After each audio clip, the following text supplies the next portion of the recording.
우리 주 그리스도를 통하여 비나이다. 아멘. 성부와 성자와 성령의 이름으로 아멘. 오늘 마태오복음 5장 함께 살펴보도록 성경 공부 시작하겠습니다. 마태오복음 우리가 첫 번째 오늘 함께 볼 것은 3장부터 12절까지 우리가 참 행복에 대한 예수님의 선언인데요. 3절 행복하여라 마음이 가난한 사람들 하늘나라가 그들의 것이다. 행복하여라는 축복과 평화를 기원하는 인사말이자 하느님의 보증입니다. 이는 지금 행복하다는 의미와 미래의 행복을 동시에 담고 있습니다.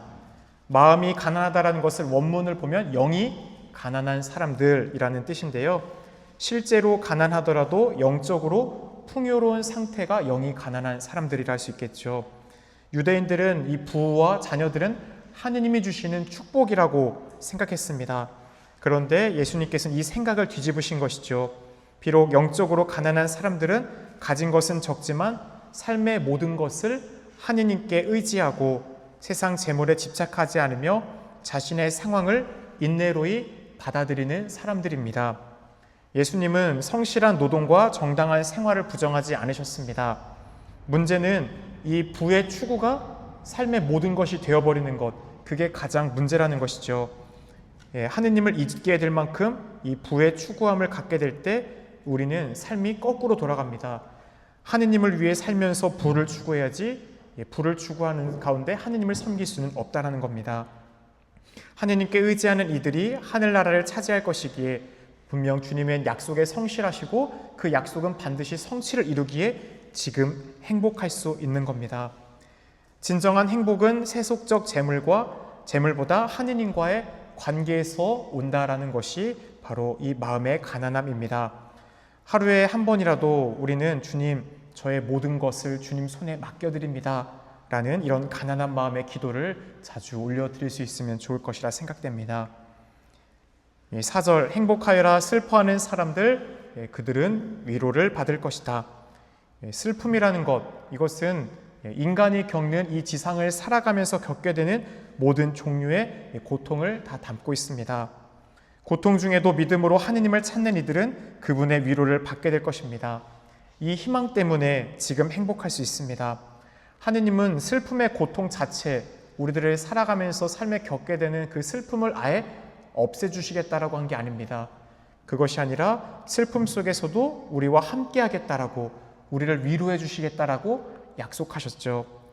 믿음 없는 사람들은 운명이라고 또 체명할지 모르겠지만 우리는 하느님의 우리의 삶의 모든 것을 이끌어간다라는 것을 믿고 살아가죠. 그것을 하느님의 섭리라고 하죠. 구세사, 그분의 구원 경륜 안에 우리의 모든 것들이 담겨져 있습니다. 그분은 전능하시기에 분명 모든 것을 아십니다. 하지만 그분의 전능 가운데 모든 걸 알지만 우리들의 삶의 모든 것이 결정되어 있는 어떤 운명론, 예정은 아니죠. 우리의 선택에 따른 결과를 그분은 아시지만 그 가운데서도 우리가 변화를 이룰 수 있도록 악에서도 선을 이끄시는 주님께서는 그 슬픔과 고통 속에서도 늘 당신의 빛을 보고 나올 수 있도록 우리를 초대하시며 그 고통 중에 누구보다 함께 슬퍼하시고 위로해 주십니다.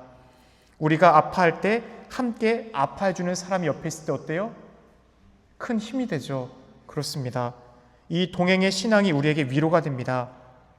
요한복음 묵시록 21장 3에서 4절을 보면 하느님 친히 그들의 하느님으로 그들과 함께 계시고 그들의 눈에서 모든 눈물을 닦아주실 것이다.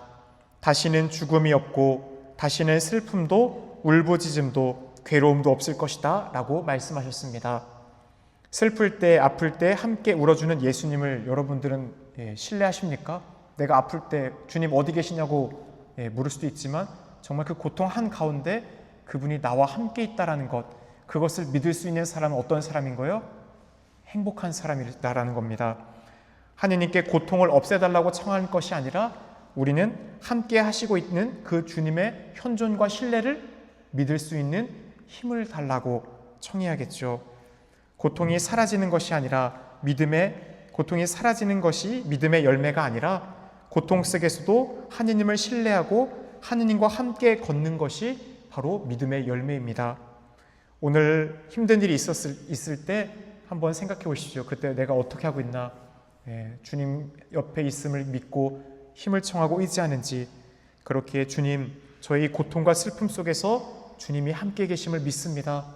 저의 이 아픔을, 이 눈물을 주님께 의탁하니 맡겨드리면서 도와주십시오라고 할 수 있는 그런 현존의식을 자주 우리가 느낄 수 있도록 노력해야 합니다.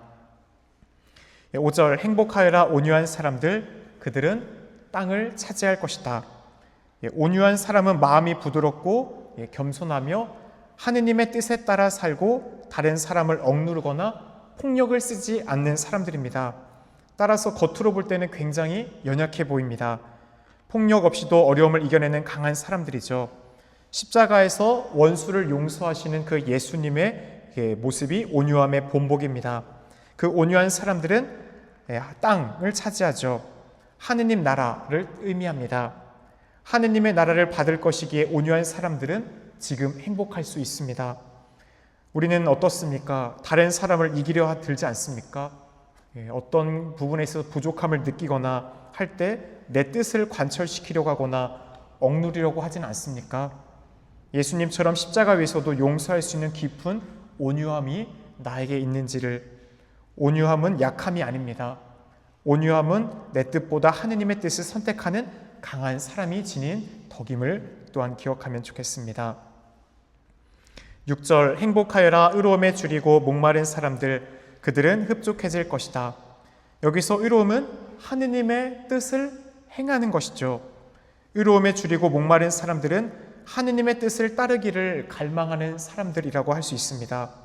법적, 사회적 그 정의로움도 중요하지만 더 중요한 것은 하느님의 뜻에 따른 정의로움이죠. 오늘 우리가 함께 기억하고 있는 요셉은 성경에서 보면 뭐라고 표현해요? 의로운 사람이라고 하죠.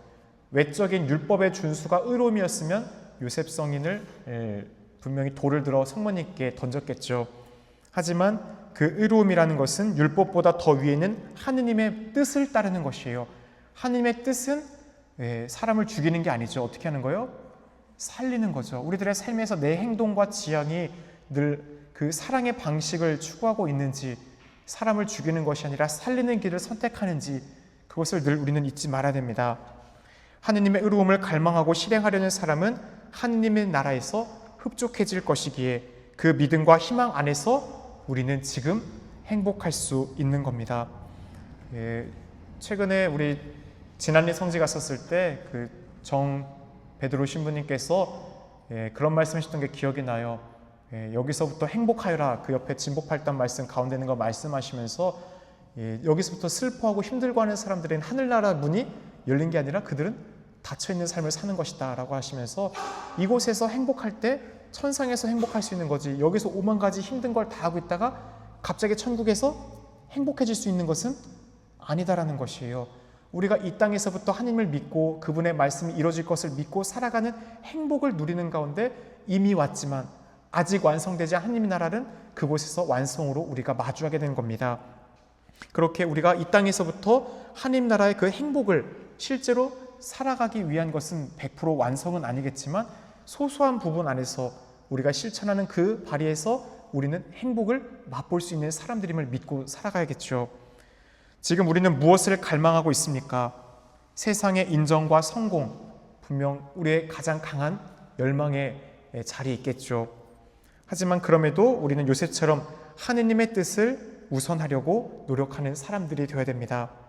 참된 행복은 세상의 성공이 아니라 하느님의 뜻을 향한 목마름 속에 있다라는 것을 한번 묵상해 보면 좋겠습니다. 따라서 주님이 자주 바치셨던 기도를 해야겠죠. 주님, 저의 뜻이 아니라 아버지의 뜻이 이루어지게 하소서라고 말입니다. 7절, 행복하여라 자비로운 사람들, 그들은 자비를 입을 것이다. 자비로운 사람들은 착한 사마리아인처럼 이웃의 고통을 덜어주고 자신의 이익보다 타인의 필요를 우선시해 줄 줄 아는 사람들이 자비로운 사람들이죠. 따라서 여기서 자비는 단순한 불우이웃 돕기가 아닌 사랑, 용서, 일치 등 이웃을 향한 모든 것을 포함합니다. 본질적으로는 예수님을 닮는 것, 그게 자비죠. 우리가 베푸는 자비는 심판 때 우리에게 돌아옵니다. 하느님의 자비를 입게 되는 것, 그렇게 우리는 행복할 수 있습니다. 지금 내가 다른 사람들을 위한 용서와 자비를 실천하는 것, 그것은 곧 나를 위한 것이 됩니다. 미래에 하느님의 자비를 입을 것이기에 자비를 베풀고 있는 사람들은 이미 그 자비를 받은 것으로 여겨도 됩니다. 그렇게 지금 행복할 수 있다라는 주님의 선언입니다. 타인의 필요보다 내 이익을 우리는 우선할 때가 많습니다. 그렇게 타인에게 다가갈 수 있는, 누군가를 용서하고 사랑하는 것이 단순한 도리가 아니라 하느님께로부터 먼저 내가 무한한 자비를 늘 입잖아요. 고해성사 볼 때 우리는 만 탈렌트를 탕감받은 사람이죠. 그 어떠한 죄라도 주님은 우리에게 용서와 자비를 베풀어 주셨지만 우리 스스로가 우리 형제들을 늘 대할 때 그 앞에서 멈추게 되죠. 저도 그런 것 같아요. 용서하려고 하면은 이 옳고 그름을 계속 따지게 돼요. 누가 더 잘했고 못했고, 이거 시시비비가 어디 있는지 하려고 하면은 용서할 수 있는 힘을 못 가져요. 결국 우리가 그런 마음이 올 때 끊임없이 해야 되는 것은, 주님, 제가 먼저 주님께로부터 무한한 자비를 받았으니 저도 그 자비를 전할 수 있도록 도와주십시오 라고 청하는 것이겠죠. 결국 용서를 베풀 때 그 용서는 다시금 나에게 옵니다. 중국 격언에 용서하지 않는 사람은 무덤을 2개 파는 것이다 라는 얘기가 있죠. 뭐예요? 너도 죽고 나도 죽자. 이게 용서하지 않는 것, 자비를 베풀지 않는 삶의 끝은 결국 죽음입니다. 8절, 행복하여라 마음이 깨끗한 사람들, 그들은 하느님을 볼 것이다. 마음이 깨끗하다라는 것은 하느님 외에 다른 것에 마음을 빼앗기지 않는 상태를 의미합니다. 다른 욕심이나 이기심, 거짓, 불순한 의도 없이 하느님을 순수하게 사랑하는 마음이라 할 수 있습니다. 겉모습이 아니라 마음 깊은 곳에서부터 정직하고 진실된 상태가 바로 마음이 깨끗한 사람들이죠. 그래서 마음이 깨끗한 사람들은 이 세상의 모든 것 안에서 누구를 발견할 수 있는 거예요? 하느님을 발견하는 거예요. 작은 자연 풀 한 포기, 이웃들의 친절과 자선 베푸는 그런 모습들, 모든 것 안에서 하느님의 피조물 모든 것 안에 있는 활동하시는 하느님을 볼 수 있기 때문에 그들은 어떤 거요? 행복한 거죠. 지금 이곳에서부터 하느님을 바라보고 그 지복직관이 하느님 나라에서 어떻게 되는 거예요? 완성을 이루죠. 복의 원천이신 분을 실제로 그날 가서는 보게 될 겁니다. 하느님을 본다라는 것은 단순히 천국에서만 약속을 결코 의미하지 않아요. 지금 이 순간에도, 기도할 때도, 또 자연과 일상, 작은 사건 속에서 하느님을 바라볼 수 있는 사람들이 마음이 깨끗한 사람들입니다. 9절, 행복하여라 평화를 이루는 사람들, 그들은 하느님의 자녀라 불릴 것이다. 평화를 이루는 사람들이란 단순히 다툼을 피하는 이런 소극적인 자세를 의미하지 않습니다.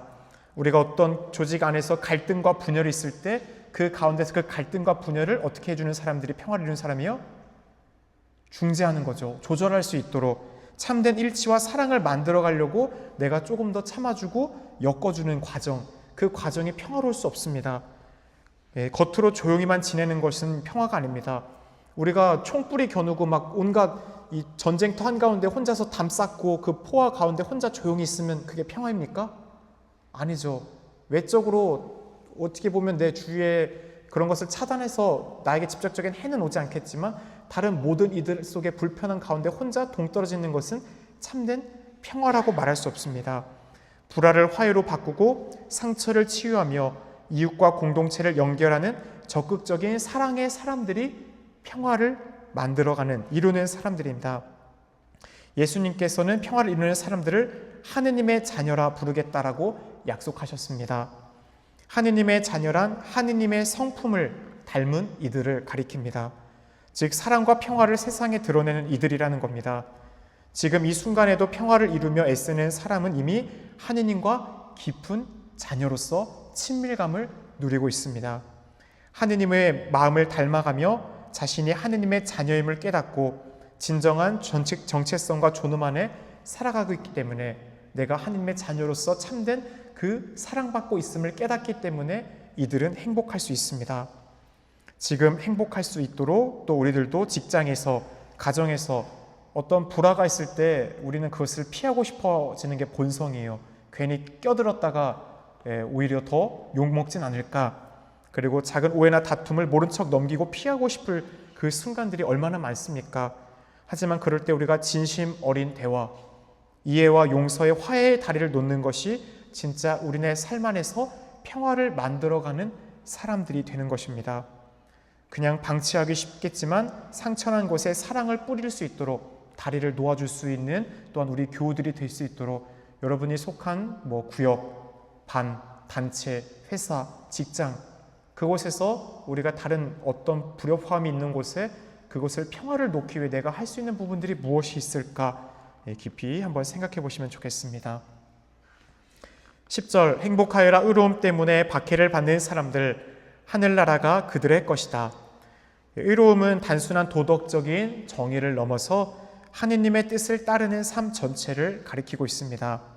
세상에서 때로 우리가 진실함, 사랑과 정의를 따르려고 할 때 어떤 누군가들은 우리를 비웃거나 조롱하거나 또 우리에게 불이익을 주거나 박해를 가하기도 합니다. 하지만 그럼에도 불구하고 하느님의 뜻을 끝까지 지키려고 하는 사람들이 바로 의로움 때문에 뭐하는 사람이요? 박해를 받는 사람들입니다. 한마디로 세상의 기준이 아니라 하느님의 기준을 따르며 살아가는 이들의 고귀한 모습을 가리키는 것이죠. 예수님께서는 그들에게 하늘나라가 그들의 것이다 라고 약속하셨습니다.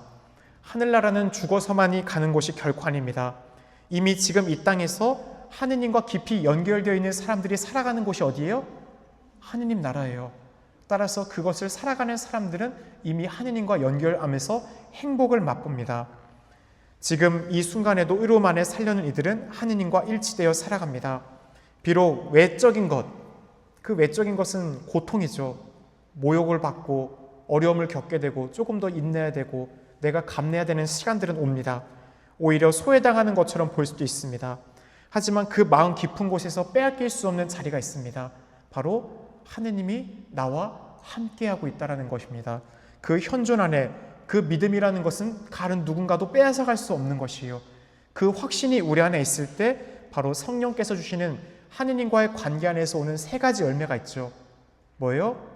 사랑, 기쁨, 평화. 은은한 내면에서 올라오는 사랑, 그리고 그 기쁨, 그리고 평온함은 하느님 안에 머무는 이들이 빼앗길 수 없는 내적인 삶의 결실입니다. 세상이 줄 수 없는 깊은 평화와 하느님 나라의 기쁨을 지금부터 맛볼 수 있기 때문에 외적으로 고통은 받겠지만 그 가운데 그들은 행복합니다. 우리 교우분들은 신앙으로 인해 불이익을 경험해 본 적이 있습니까? 내가 그리스도를 믿는 것 때문에 세상 안에서 박해받아 본 적, 우리 예전에 순교 신앙 선조들처럼 물리적인 박해는 없지만 내 스스로가 오늘날 보면 우리 스스로가 제일 큰 박해자인 것 같아요. 내가 나를 편안함으로 적당히 타협하면서 이 정도면 됐지라는 그런 우리들의 스스로의 룰을 만들진 않는지 생각해 봐야겠습니다. 하나님의 뜻을 따르다가 어려움을 겪는 이웃을 우리는 어떻게 위로해 줍니까? 그리고 우리의 삶 안에서 우리는 어떻게 동행합니까? 분명 우리들의 아픔을 함께 나누고 또 그 안에서 우리가 어떤 경험을 나눌 때 다른 이들에게 큰 위안이 될 수 있어요. 그런 어려움을 겪었지만 그 가운데서 내가 경험해냈던 더 큰 은총의 통로가 있었다는 것을 나누게 될 때 반드시 우리들의 다른 이에게도 그런 행복을 전할 수 있음을 기억하면서 또 행복을 살아가야겠죠. 11절 사람들이 나 때문에 너희를 모욕하고 박해하며 너희를 거슬러 거짓으로 온갖 사악한 말을 하면 너희는 행복하다. 이 구절은 10절의 의로움 때문에 받는 박해를 더 분명히 표현합니다. 바로 누구 때문에 박해받는 걸 얘기하고 있어요? 나 때문에. 바로 예수님이 가르쳐주신 그 복음의 가르침을 믿기 때문에 박해받는 사람들이라는 겁니다. 예수님 때문에 박해받는 것은 의로움 때문에 박해받는 것과 같다는 것이죠. 모욕과 박해, 거짓말, 이 모든 것은 우리들의 삶 속에서 주님을 사랑하는 길 가운데 겪게 되는 일입니다. 순교자들은 죽음 전에 이런 모욕을 모두 다 겪으셨어요. 예수님도 십자가에 달리기 전 거짓 고발과 중상 모욕을 또 조롱을 당하셨죠. 예수님은 제자들에게도 스승인 내가 이런 일을 당하거든 하물며 너희들도 그보다 더한 일을 당할 것이다 라고 하셨죠. 미리 이런 일을 겪게 되겠지만 두려워하지 말라고 우리에게 당부하셨습니다. 이런 일이 교회 안팎에 계속됩니다. 이런 경험 자체가 우리에게 즐거운 것은 아닙니다. 하지만 예수님 때문에 겪는 것이기에 행복할 수 있습니다. 왜 그래요? 사도들도 예수님의 이름 때문에 모욕하고 박해받았다고 해서 어떻게 해요? 사도행전 보면 즐거워했어요. 그럴 수 있을까요? 예. 예수님 이름 때문에 겪는 억울함, 모욕, 오해, 그것이 있을 때 주님께 봉헌합시다. 바로 그 희망으로 나중에 주님께서 어떻게 해준다는 거예요? 더 많이 갚아주신다는 거예요. 그 모든 걸 다 알고 있기 때문에, 나를 사랑하기 때문에 네가 겪었던 그 모든 모욕과 순환과 조롱을 내가 안다. 그것을 더 큰 상으로 주실 것임을 우리가 믿기에 우리는 지금 여기서 행복할 수 있는 겁니다. 12절 기뻐하고 즐거워하여라. 너희가 하늘에서 받을 상이 크다. 사실 너희에 앞서 예언자들도 그렇게 박해를 받았다. 여기서 말하는 기쁨과 즐거움은 세상적인 어떤 소유나 어떤 것을 우리가 누리게 되는 향유에서 오는 그런 기쁨을 말하지 않습니다. 영적인 기쁨이죠. 모욕받고 비난받으면 누구나 힘들고 슬퍼지죠. 기뻐할 수가 없어요. 그런데 예수님은 우리에게 어떻게 하라고요? 기뻐하라고 해요. 이것은 지금 보이는 현실이 아니라 우리는 이 땅을 딛고 살아가고 있지만 우리는 우리의 마지막 삶의 목적지를 영적인 눈으로 늘 바라보고 살아가고 있는 사람들이에요. 그렇기에 몸은 여기 이미 아직 완성되지 하나님 나라를 이 땅에서부터 구현하고 있지만 우리는 결국 우리의 삶의 마지막 끝자락에 무엇이 있는지, 내가 어디를 가고 있는지를 늘 바라보는 사람들입니다. 결국 영원한 세계를 볼 수 있어야 한다는 것이죠. 이 구절의 핵심은 그거예요. 영원함을 네가 지금 볼 수 있느냐. 사도행전에서 예수님의 이름으로 모욕당했다라고 사도들은 자격을 얻었다고 기뻐했습니다. 우리도 박해와 모욕 속에서 그렇게 기뻐할 수 있을지, 이것은 우리 신앙인들에게 주어진 하나의 과제입니다. 하늘에서 받을 상이라는 것은 앞에서 진보 8단에서 쭉 얘기했던 그 모든 것, 동일한 것이에요. 하늘나라, 하느님의 위로, 자비, 하느님을 보는 것, 하느님의 자녀가 되는 것, 이 모든 것은 결국 하느님이 우리에게 주시는 뭐예요? 상이죠. 예수님 때문에 박해받는 사람들은 예수님은 버리지 않으시고 큰 상을 주시겠다고 약속하셨기 때문에 성경 안에서 주님이 하셨던 말씀 중에 이루어지지 않은 것은 단 하나도 없습니다. 그렇게 우리는 이 성취를 이미 받은 사람들이죠. 이것을 살아갈 때 이것은 이미 우리에게 주어진 것이에요. 그렇게 우리는 기뻐할 수 있습니다. 너희에 앞서 예언자들도 그렇게 박해를 받았다. 우리도 그런 의미, 예언자들은 구약 안에서만 있는 그들만을 가르치는 것이 아니라 참된 넓은 의미로 보면 예수님을 믿고 살아가는 모든 신자들도 여전히 너희와 같은 고통을 지금 이 세상 안에서 어떻게 하는 거예요? 함께 겪고 있다, 함께 걸어가고 있다라는 것을 잊지 말라는 것입니다. 진실하게 신앙생활을 하려는 사람들은 이런 어려움을 분명 겪을 수밖에 없습니다.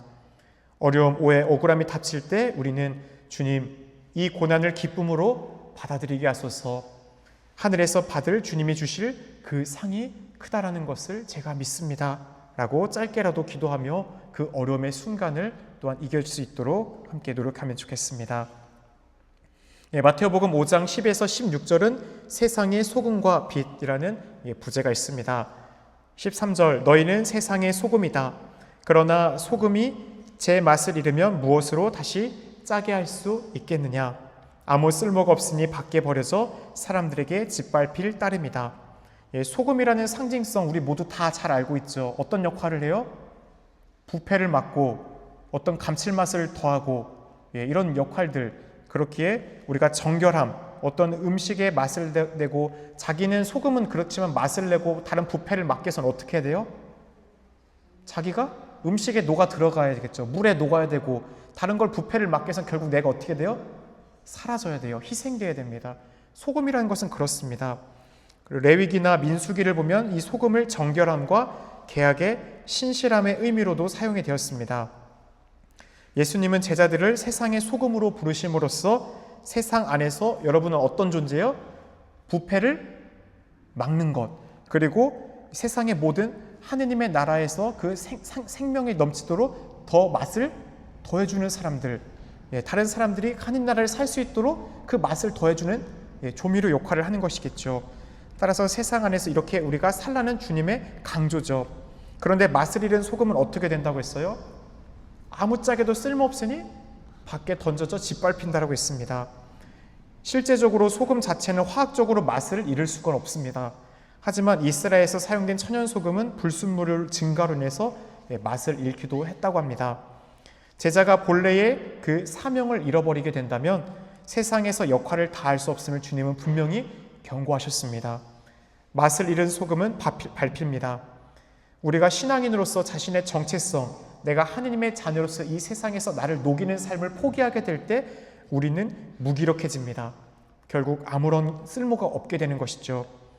우리의 말과 행동, 가치관이 내가 있는 소속된 공동체 안에서 정말 부패를 막고 다른 사람들에게 더 큰 행복을 줄 수 있는 역할을 하고 있는지, 혹은 지금 나의 신앙이 신앙인의 본질로서의 그 기쁨을 잃은 무미건조함 속에 있진 않은지 생각해 봐야겠습니다. 습관적인 미사, 습관적인 기도, 습관적인 봉사를 하고 있을 때 우리는 어느덧 타성에 젖어 늘 하던 행동을 반복하게 되죠.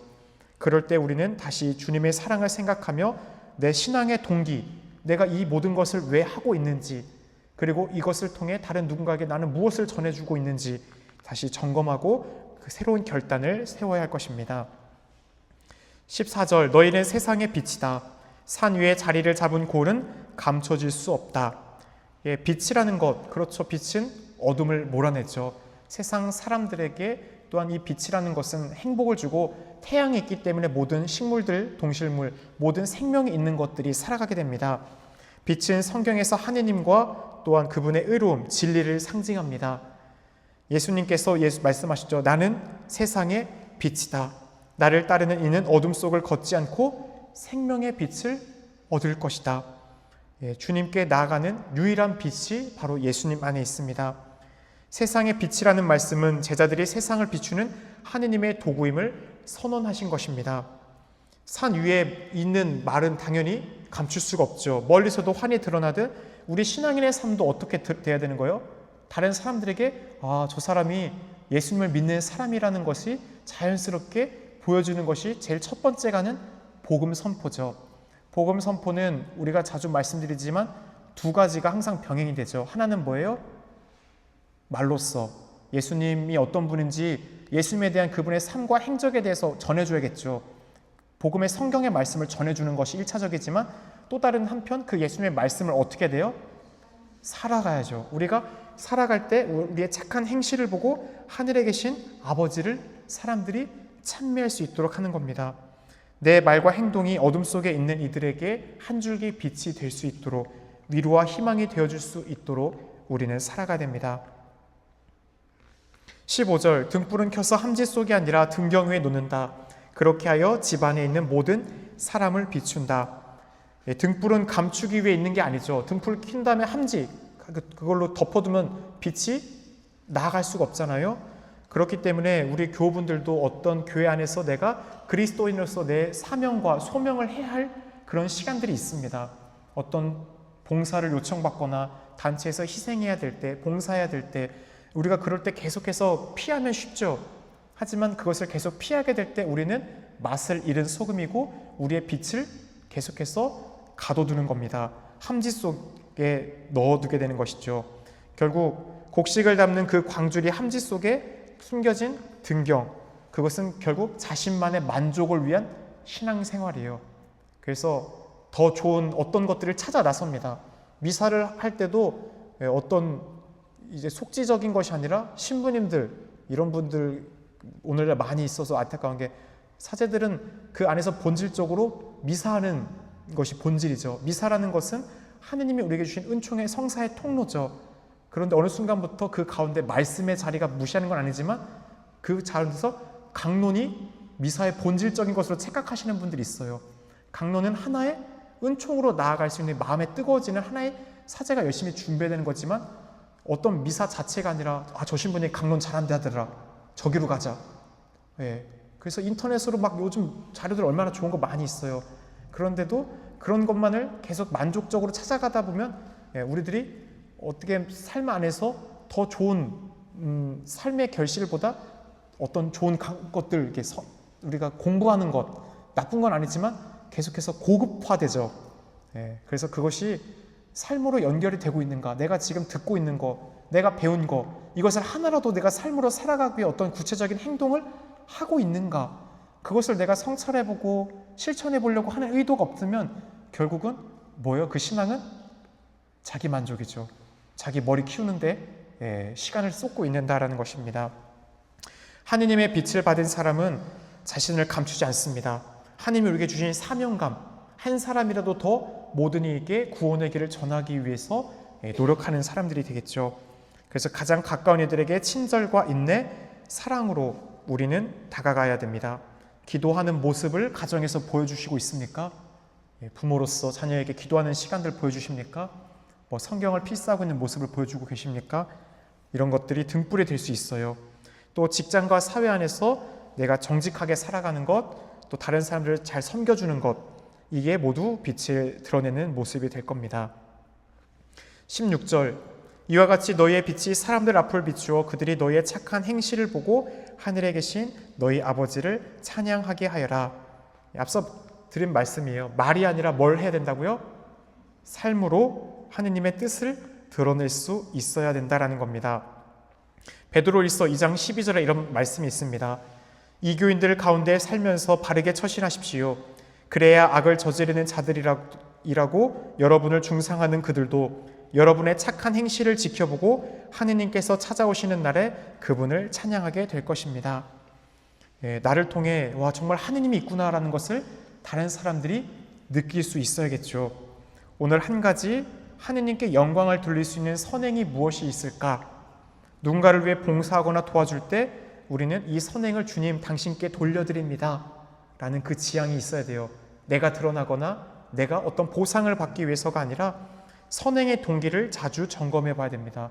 결국 동기가 있을 때 어떤 의향과 목적, 지향이 순수할 때 우리는 모든 일을 할 힘을 잃지 않아요. 내가 하고 있는 이 모든 것, 결국 누구를 위해서 하고 있는가? 나를 위해서 한다고 하면 어떻게 될 것 같아요? 지쳐요. 그런데 하느님을 위해서 한다고 하면 어떤 작고 소소하고 정말 보잘것없고 다른 사람이 인정하지 않다 하더라도 아버지가 아시니까, 그리고 아버지께 돌려드리는 것이니까 라는 그 마음으로 우리는 다시금 힘을 낼 수 있습니다. 그래서 우리의 행동이 정말 하느님을 위한 것인가, 나의 만족이나 칭찬을 위한 것인가, 우리 스스로 자주 묻고 또 답할 수 있어야 됩니다. 마태복음 5장 17에서 20절, 예수님과 율법에 관한 소제목입니다. 17절, 내가 율법이나 예언서들을 폐지하러 온 줄로 생각하지 마라. 폐지하러 온 것이 아니라 오히려 완성하러 왔다. 예수님은 율법, 모세오공과 예언서, 구약 전체의 폐기를 선언하신 것이 아니라 그 참뜻을 드러내고 충만하게 하려고 오셨다라고 분명히 밝히고 계십니다. 여기서 완성, 플레로우는 단순히 채우는 것이 아니라 그 의미와 목적을 완전히 이루는 것입니다. 바리사이들은 그 율법의 조항을 철저히 지키는 것이 모든 것을 다 이루는 것이다 라고 생각했죠. 하지만 예수님께서는 그 율법을 그냥 지키는 것 넘어서 그것을 왜 지켜야 되는지, 그 본질을 잃은 그냥 맹목적인 행위는 결국 우리를 더욱더 사랑에서 멀어지게 한다는 것을 바리사이들과 율법학자들에게 알려주시게 노력했죠. 그렇게 안식일에 손이 오그라든 사람, 모든 사람들이 보기에 회당 한가운데 나서 이 불쌍한 사람을 봐라라고 한가운데 세웠어요. 양심을 묻는 거죠. 보편적으로 너희들이 보기에 이 사람을 고쳐주는 게 합당하지 않겠느냐라고 했는데도 그들은 입을 열지 않아요. 완고했죠. 그러는 가운데 그 손을 펴게 하자 예수님을 안식에 일을 했다고 해서 박해하기 시작하잖아요. 그런 것들이 많이 있었죠. 안식일에 대해서 예수님이 했던 행위들을 그들은 다 어떻게 해요? 트집잡죠. 예수님은 율법의 문자를 넘어서서 그 정신을 밝혀주셨습니다. 예수님은 율법의 정신이 뭐라고 하셨어요? 바로 하느님과 이웃에 대한 사랑이고, 이 두 가지는 이중계명이 아니라 하나의 계명이다라는 것을 이야기하셨죠. 결국 하느님 사랑과 이웃 사랑은 율법 전체의 요약이라고 했습니다. 따라서 우리가 하고 있는 것들, 내가 주의를 지키러 오는 것들, 우리 신자 교우분들 성사 보실 때 제일 안타까운 게 그건 것 같아요. 어떤 주의를 정말 다 무거운 짐으로 어떤 빠지면 고해성사해야 될 큰 책임으로서만 느끼고 있는 분들이 여전히 오늘날에도 정말 많습니다. 주님께서 바라시는 것은 희생 제사가 아니라 자비다 하셨던 것처럼 정말 주일 미사 오는 가운데 누가 쓰러진 사람이 있어서 그를 도와주느라 주일 못 지켰어요. 그랬어도 예수님은 그 사람을 미사 못했다고 탓할까요? 그렇게 생각하세요? 아니요. 전 진짜 그 사람의말로 주일을 진짜 거룩하게 보낸 사람이라고 생각합니다.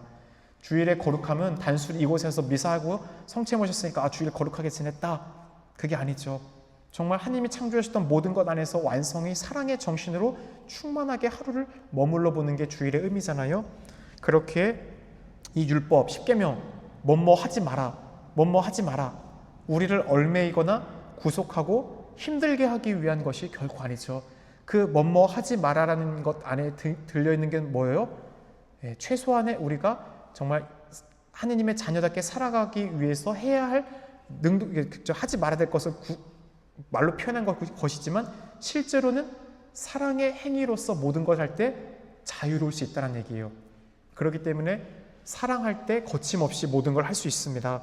우리도 그런 마음을 지닐 수 있도록 청하겠죠. 주님, 진정한 사랑의 마음으로 제가 모든 것 행동 안에서 자유로움을 누릴 수 있게 해달라고. 우리도 그렇게 주님이 살도록 이 세상 안에서 불러주신 사람이에요. 하느님의 뜻이 무엇인지를 묵상하며 늘 우리가 하는 행동들, 그 가운데 내가 하고 있는 가운데 사랑의 동기가 있는가. 우리가 뭘 선택할 때 결국 선택의 요지는 딱 그거예요. 하느님께서 원하시는 사랑의 마음이 이 안에 있는가, 사랑의 뜻으로 가고 있는가. 그렇지 않다면 그 모든 것은 아버지의 뜻에서 더 우리를 멀어지게 하는 것이겠죠. 18절, 내가 진실로 너희에게 말한다. 하늘과 땅이 없어지기 전에는 모든 것이 이루어질 때까지 율법에서 한 자 한 획도 없어지지 않을 것이다.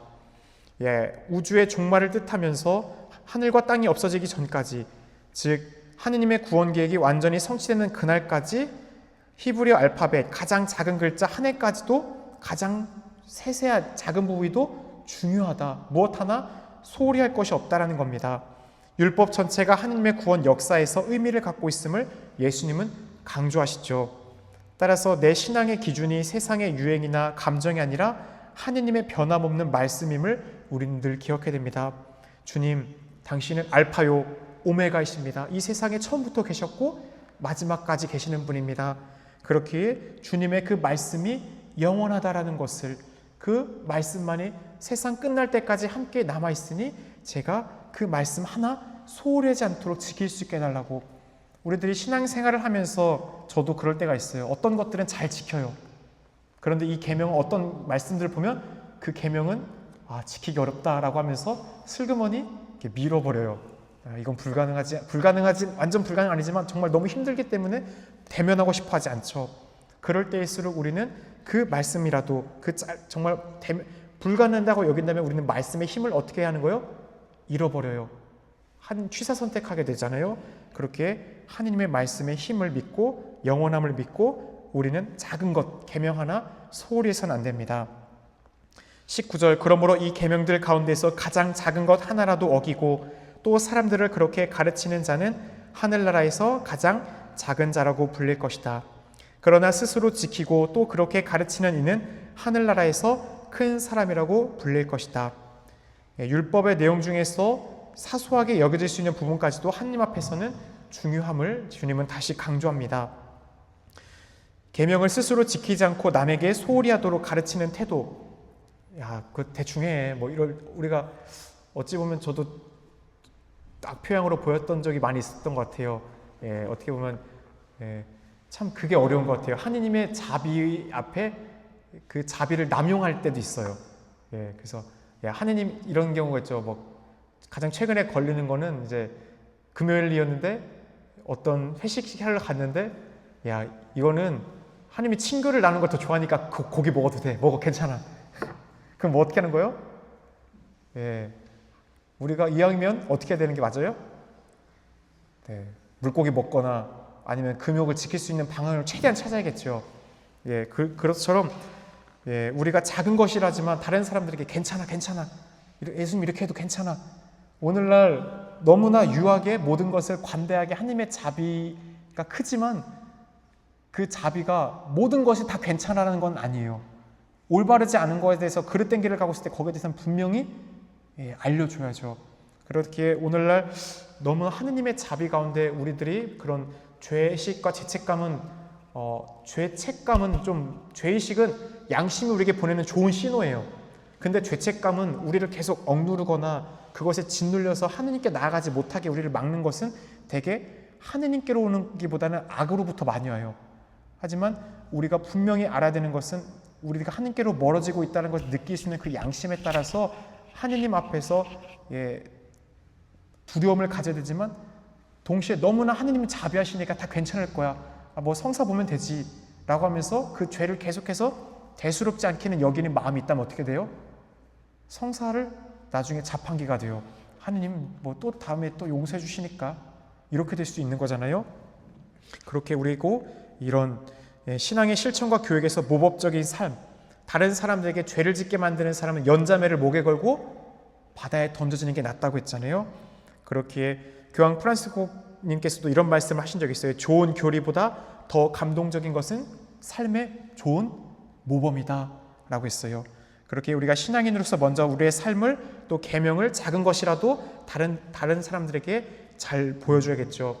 그렇기에 저는 늘 이렇게 여러분들에게 주님의 목자로서 세워져 있죠.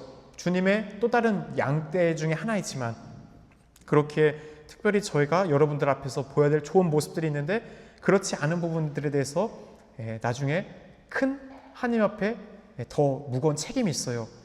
저번에도 말씀드렸지만 중책이 클수록 사회적 위치와 신분과 지위가 높을수록 그들의 언행이나 행동이나 영향은 어때요? 파급력이 크죠. 그래서 그들이 어떤 잘못된 정보나 행실로 말로써 다른 사람들을 다 죄를 짓게 하면 그것으로 인해서 그 뒤에 죄 지은 사람들까지 이게 소급해서 책임을 받게 돼 있어요. 그렇기 때문에 우리가 하는 것들 다른 사람들에게 정말 선한 것을 줘야지 악한 것을 줘서는 안 됩니다.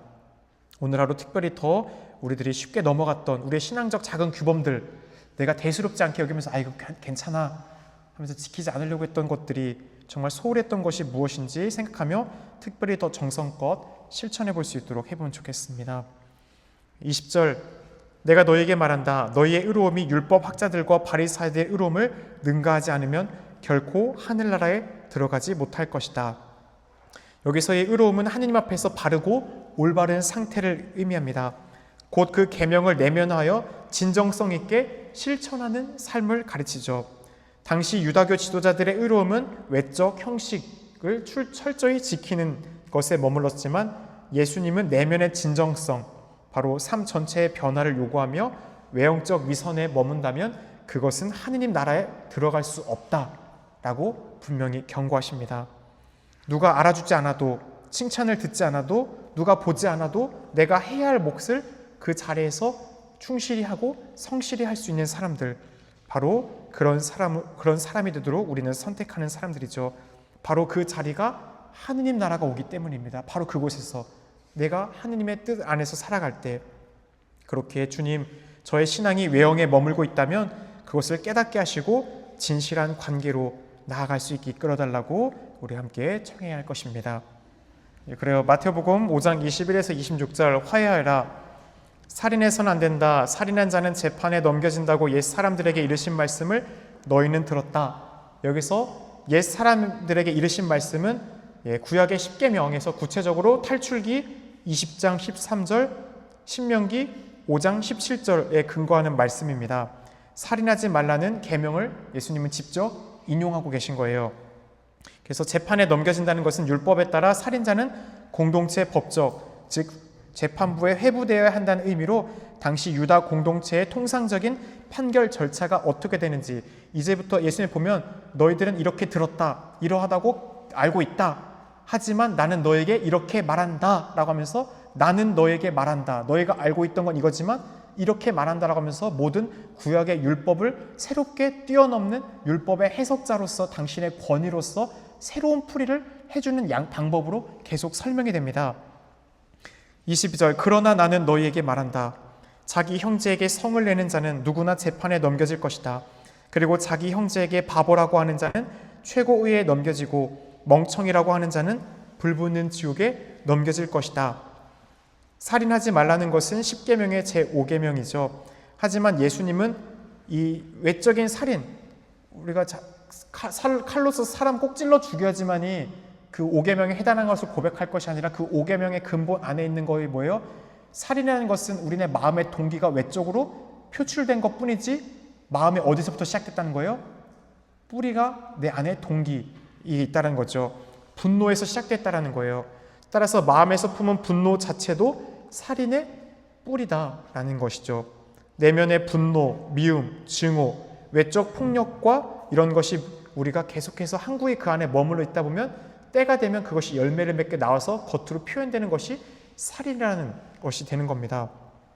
따라서 예수님은 단지 외적인 행위가 문제가 아니라 마음의 상태를 먼저 너희들은 볼 수 있어야 된다라고 하는 겁니다. 우리의 관계 안에 있는 보이지 않는 살인까지도 하느님 앞에서 책임을 져야 한다는 것이죠. 여기서 히브리어로 라카라는 것은 바로 바보, 머리가 빈 사람, 무가치한 사람이란 뜻이고, 그 다음에 멍청이, 헬라어로 모레는 바보, 하찮은 인간을 의미합니다. 이러한 말은 단순한 농담이 아니라 상대방의 존엄함, 그 앞에 있는 한 사람 한 사람은 다 누구를 닮은 사람이에요? 하느님을 닮은 사람이에요. 하느님의 모상을 닮은 사람인데 장난으로라도 우리가 오늘 개구리에게 돌 던지지 말라고 했잖아요. 나 장난이야 라고 했지만 그 받아들이는 사람들의 인간성과 존엄성을 깎아내릴 수 있는 표현들은 아무리 그것이 개그였다고 해도 좋은 개그가 될 수가 없어요. 다른 사람들을 깎아서 내가 올라가는 위트는 좋은 위트가 될 수 없죠. 따라서 예수님께서는 말의 힘이 얼마나 강력한지를 강조하시고 있는 거예요. 말 한마디가 사람을 살리기도 하고 죽이기도 하죠. 예수님은 분노와 말의 죄가 점진적으로 이게 증가함에 따라서 그 단계를 표현하죠. 이 지상안에서 재판을 받다가 사내들인 유대 최고 의회예요. 의원까지 나가고 그 다음에 게헨나, 불붙는 지옥까지 가게 된다라고 표현하셨습니다. 이것은 실제로 법정 절차가 아니라 하느님 앞에서 죄가 얼마나 우리가 볼 때 바보, 멍청이 이거 그냥 오늘날 쉽게 하죠. 말. 그게 커 보이지 않지만 그 죄가 무겁다라는 것이죠. 얼마나 무겁게 다뤄질 수 있는지를 비유적으로 표현한 것입니다. 마음속의 미움과 분노를 방치하면 그 죄가 자라나 우리 영혼을 파괴하여 우리 영혼이 결국 지옥에까지 이르게 된다라는 예수님의 경고입니다. 따라서 나는 오늘 누군가에게 다른 사람의 인간의 존엄성을 깎아내리는 그런 언어적 표현들 한 적이 없는가? 사람을 칼로 찔러 죽여주면 살인이 아니죠. 말로써 잊을 수 없는 모욕적인 말을 주는 경우도 오늘날 굉장히 많잖아요. 그래서 오늘 하루 누군가에게 분노를 표현한 적은 없는가? 갈등이 생겼을 때 그 사람을 대면하기보다 마음으로 심판하거나 무시하지는 않는가? 그렇게 우리가 감정이 올라올 때 반응하지 않고 주님 제 마음을 가라앉혀 주셔서 라고 기도하며 진정을 할 수 있어야 됩니다. 23, 24절 그러므로 네가 제단에 예물을 바치려고 하다가 거기에서 형제가 너에게 원망을 품고 있거든 예물을 거기 제단 앞에 놓아두고 물러가 먼저 그 형제와 화해하라. 그런 다음에 돌아와서 예물을 바쳐라. 예수님 시대의 희생 제물 봉헌은 신앙의 가장 핵심적인 행위였습니다. 유다인들에게 있어 제단에 예물을 바친다는 것, 지금은 우리가 어떤 이런 죄가 있을 때 성사적인 것으로 하느님과 관계를 회복하지만 당대 유대인들 안에서는 잘 살면 소, 좀 중산층이면 양, 가난하면 산비둘과 집비둘 해서 어떤 감사, 번제, 희생제, 속제, 곡식제 모든 것들을 이렇게 계속해서 예물을 바치는 걸로써 하느님과의 관계를 풀어야 됐죠. 그래서 끊임없는 제사, 예물을 바쳐야 됐죠. 그렇기 때문에 유다인들에게 제물을 바친다는 것은 하느님을 향한 경외, 감사, 속죄, 우리 교우분들이 미사헌금, 미사 예물을 하는 것처럼 그들에게는 그것이 중요한 행위였던 거예요. 가장 거룩한 행위였죠. 그런데 예수님께서는 하느님께 드리는 이 거룩한 예식보다 더 중요한 것이 있으니 먼저 이웃과의 관계를 보라는 것입니다. 사랑과 화해가 형식적인 제사나 예배보다 더 먼저라는 것이죠. 예수님은 내가 분노하고 있는 상황이 아니라 누군가 나로 인해 상처받고 있다는 사실을 기억하게 지금 하고 있어요. 우리가 누가 나 때려서 분한 건 기억하지만 내가 누구 때렸을 때는 기억 못하는 경우가 더 많아요. 그래서 나의 의도와 상관없이 누군가를 아프게 했다라면 그런 경우 저도 많이 있어요. 그래서 지금 오늘 이거 쓰면서 생각나는 사람이 한 명 있었습니다. 우리 본당 교우 중에. 그래가지고 연락을 해야겠다라는 생각을 했어요. 왜냐면 그분은 저에게 해주신 말인데 제가 좀 되게 퉁명스럽게 쏘아붙였던 것 같아요. 제가 볼 때는. 그래서 하나님과의 관계 이전에 사랑과의 관계 회복이 먼저라는 것이죠. 여기서 우리는 예수님의 감수성을 보게 됩니다. 행동보다 관계, 율법보다 사랑의 회복을 더 주님은 소중히 여기신다라는 것이죠. 예물을 제단에 놓아두고 먼저 가서 그와 화해하라. 이 말은 실질적으로 파격적인 요구예요. 예루살렘 성전에서 제물을 바치려다 화해하러 간다는 것은 먼 길을 돌아가야 하는 수고와 시간, 겸손이 필요합니다. 이 말씀은 곧 이렇게 요약될 수 있습니다. 하느님께 드리는 예배는 이웃과의 관계 안에서 진실로 완성된다. 하느님은 상처 입은 관계 속에서 드리는 예물보다 용기 내어 화해의 손을 내미는 마음을 더 기쁜 희생 제사로 받아들이신다. 따라서 지금 누군가에게 상처를 주고 혹시 모른 채 하고 있지는 않습니까? 혹은 누군가 나를 미워하고 있음에도 알고 있음에도 무관심하게 방치하고 있지는 않습니까? 하느님께 기도드리기 전에 먼저 이웃과의 관계를 성찰하고 있습니까? 이런 것들 돌이켜보게 되죠. 저에게도 오늘 그 교우분이 계속 생각납니다. 그래서 내일 한번 연락을 해볼 테니 여러분들도 여러분의 관계 속 안에서 하느님께 제사를 바치기 전에 관계를 더 먼저 보아야겠습니다. 25절 너를 고소한 자와 함께 법정으로 가는 도중에 얼른 타협하여라. 그렇지 않으면 고소한 자가 너를 재판관에게 넘기고 재판관은 너를 형리에게 넘겨 네가 감옥에 갇힐 것이다. 법적 분쟁 해결 요령을 말하는 것이 아니죠. 인간 관계 안에서 용서와 화해가 얼마나 본질적이고도 중요한 문제인가를 일깨워주는 가르침입니다. 그래서 법적으로 가는 도중에 상대와 대립은 이미 시작했지만 아직 관계 회복의 기회가 있는 순간인 거예요. 이 짧은 시간 동안 망설이지 말고 얼른 화해해야 되는데 우리가 화해할 시간을 계속 미루게 되면 우리 마음이 어떻게 될 것 같아요? 딱딱해져요. 오늘보다 내일이 더 완고해질 수 있습니다. 그렇게 오늘 그 분노나 화를 오늘 밤이 가기 전에 풀 수 있는 게 가장 좋은 겁니다. 마음은 더 완고해지고 결국 돌이킬 수 없는 상황까지도 우리가 하느님 법정, 이 법정이라는 것은 결국 누구를 뜻하기도 해요? 하느님 앞에 서는 그 시간을 얘기하죠. 결국 하느님 앞에 서기 이 시간 전까지 나에게 용서와 화해할 수 있는 시간이 주어졌는데도 우리가 다른 사람들을 용서하지 않고 자비를 베풀지 않는다면 우리는 어떻게 되는 거예요? 재판관. 예수님이 그 재판관 속에서 우리가 자비를 베풀지 않았기 때문에 우리가 되질한 그 죄로 우리를 심판하시고 우리는 마지막 한 입 갚기 전까지 어떻게 되는 거예요? 천사를 통해 이제 감옥에 갇힌다. 연옥 단련을 하는 시간들이 더 많아지겠죠. 따라서 예수님의 눈에는 하느님과의 올바른 관계뿐 아니라 이웃과의 조화와 평화 역시 하늘나라의 삶을 구성하는 핵심 요소입니다. 이웃과의 관계 속 안에서 우리가 더 이런 하느님을 만날 수 있기 때문이에요.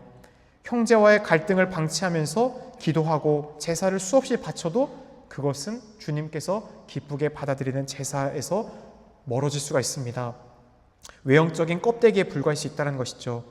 그렇기에 고소한 자, 나와 갈등을 맺고 있는 자, 그리고 그 하느님 앞에 서게 되기 전까지 우리에게 주어진 시간은 영원하지 않습니다. 그렇기에 하느님 나라에서의 심판과 벌을 내가 피하려면 어떻게 해야 돼요? 이 지상에서 갈등이 있었던 것은 최대한 풀 수 있는 것들을 어떻게 하는 게 좋은 거예요? 풀어야 되는 거예요. 내가 용서하지 못했던 거, 다른 상처 준 거 있다는 거 생각나면 그 사람들과 올바른 관계로서 미안하다고, 잘못했다고 사죄를 구하고 풀 수 있는 것들이 하느님의 시간 안에서의 영원함에서 사라지게 되는 것들이죠. 우리가 분명 작은 것 한 해까지 갚기 전까지는 거기서 단련을 받는다고 했잖아요. 26절 내가 진실로 진실로 너에게 말한다. 네가 마지막 한 입을 갚기 전까지 결코 거기에서 나오지 못할 것이다. 한 입, 꽈드란스 또는 렙톤으로서 유대 사회에서 유통되던 가장 작은 동전이죠. 100원, 500원 이런 거예요. 결국 우리가 볼 때 뭐 100원, 500원 커요? 큰 돈이에요? 하찮게 여길 수 있는 거잖아요. 그만큼 하찮고 미비한 것으로 여겨질 수 있는 작은 책임도 하느님 앞에서는 그분은 자비롭지만 또한 정의로운 분입니다. 그 정의 앞에 내가 해결하지 않은 것은 해결하고 넘어가야 되는 것이에요.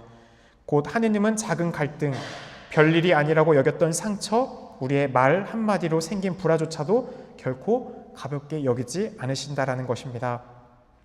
예수님께서는 죄나 갈등의 문제를 일시적 무마가 아닌 해결하고 가야 할 관계의 회복을 위해서 우리가 풀어야 될 것들은 늘 화해와 자비로서 용서로서 풀고 새롭게 시작할 수 있어야 한다는 것을 우리에게 가르쳐주고 있습니다. 하느님 앞에 진실로 자유로운 존재가 되기 위해서는 우리는 관계의 상처를 책임지고 회복해야 하는 삶의 여정을 걸어가야 됩니다. 그렇게 자비하신 하느님, 저희가 당신 앞에 늘 자비를 받기에 또 우리들의 삶 안에서 내가 다른 사람들의 관계 안에서 갚아야 될 한 입이 무엇인지, 대개 우리는 다른 사람들이 나한테 아까도 얘기했지만 맞은 것은 기억하도 때린 건 기억 못해요. 그래서 내가 다른 사람들에게 주었던 아픔, 상처 분명히 많을 겁니다. 저 역시도 이런 자리에서 있다 보니까 굉장히 많다는 걸 느껴요. 그런 부분들에 있어서 깨달을 수 있는 것도 은총이에요. 그리고 은총을 용기로서 나아가야겠죠. 시간은 이제 9시 10분이 다 돼서 오늘은 여기까지 하고 다음 시간 1시간씩만 하는 걸로 해야 될 것 같아요. 다음 시간 이어서 마태복음 5장 27절 30절부터 27절부터 이어서 계속 나아가도록 하겠습니다. 마친 기도, 오늘 한반도 평화를 위한 주목용 좀 지났지만 함께 마치도록 하겠습니다. 성부와 성자와 성령의 이름으로 아멘. 하늘에 계신 우리 아버지의 이름이 거룩히 빛나시며 아버지의 나라가 오시며 아버지의 뜻이 하늘에서와 같이 땅에서도 이루어지소서.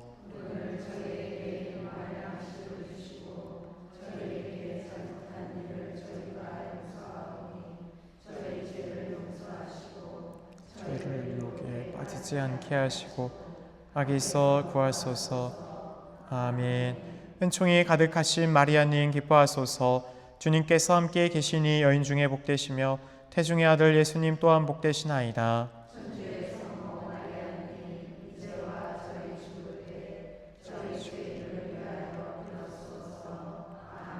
영광이 성부와 성자와 성령께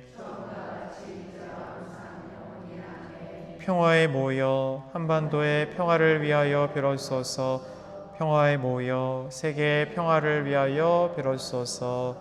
성부와 성자와 성령의 이름으로 아멘. 수고하셨습니다. 네.